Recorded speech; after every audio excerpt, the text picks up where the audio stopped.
Did you know the biggest cash robbery in American history was solved not by detectives but by loose lips? December 11, 1978.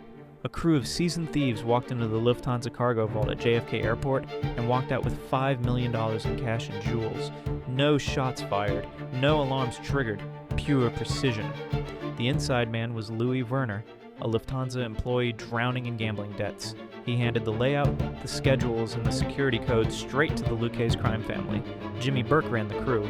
The job was flawless, but then people started talking, buying fur coats, flashing pink Cadillacs, exactly what Burke had warned them not to do. So Burke started cleaning house. Within months, at least 6 members of the crew were murdered. Bodies in trunks, bodies in dumpsters. Some bodies never found at all. Only Werner went to prison for the robbery itself. Burke was never charged with the heist. Martin Scorsese saw the story and made Goodfellas. The real version was darker.